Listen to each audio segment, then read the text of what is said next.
காலையில் பால் பொங்கல் வச்சேன் இல்லையா, அதில் இப்போ வந்து சக்கரை பொங்கலும் வெண்பொங்கலும் பண்ண போகிறேன். பாலில் அவ்வளோ அழகாக பொங்கல் பொங்கி சந்தோஷமாக இருந்தது. இன்றைக்கி சூப்பராக வந்தது. இப்போ வெல்லம் கொஞ்சம் திருவிட்டு, ஈஸியாக இருக்கும் இடிக்கிறத விட திருவிட்டு கொஞ்சம் மெல்ட் பண்ணிவிடுவேன். மெல்ட் பண்ணிட்டா அந்த அடியில் இருக்கிற மண்ணெல்லாம் வந்துடும்.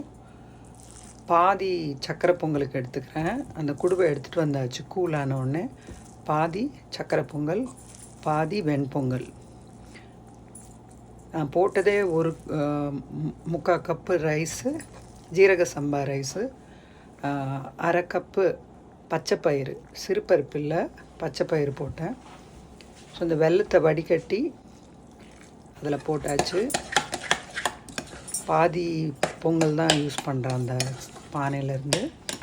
வெல்லம் நல்லா கரைச்சிட்டு மிக்ஸ் பண்ணிவிட்டு கொஞ்சம் உப்பு லேசாக போட்டுட்டு நல்லா கொஞ்சம் அந்த பொங்கல் சாஃப்டாக ஆகிற வரைக்கும், ஏற்கனவே எல்லாம் வெந்துருச்சு. ஸோ இப்போ வந்து நெய் ஒரு 3 டேபிள் ஸ்பூன் நிறைய நெய் விடணும். முந்திரி பருப்பு, காஞ்ச திராட்சை, ஏலக்காய் எல்லாம் போட்டு நல்லா முந்திரி பருப்பு செவந்து வரும் பொழுது இந்த மிக்ஸ் பண்ணி வச்சுருந்த சக்கரை பொங்கல், அதாவது பொங்கலில் வெல்லம் போட்டோம் இல்லையா, அதை அதில் மிக்ஸ் பண்ணி நல்லா ஒரு 5 நிமிஷம் கொதிக்க விடணும். இப்போ பார்க்க தளத்தளன்னு இருக்குது, அப்புறம் கெட்டியாயிடும். இது வந்து கட்டை அடுப்பில் மண்பானையில் செய்தது. அந்த ஃப்ளேவர் வந்து அந்த புகை, லேசாக அந்த புகை வாசனை வரும். அதில் கோயில் பொங்கல் மாதிரி டேஸ்ட் சூப்பராக இருக்கும். பச்சை கற்பூரம் வேணும்னா நீங்கள் கொஞ்சம் ஆட் பண்ணிக்கலாம். சக்கரை பொங்கல் சூப்பராக ரெடி ஆயிடுச்சு.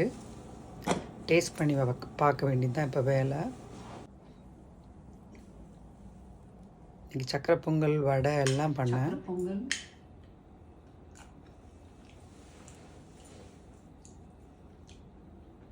ஃபயரில் பாட்டில் பண்ணுறதுனால இட் இஸ் அமேசிங்.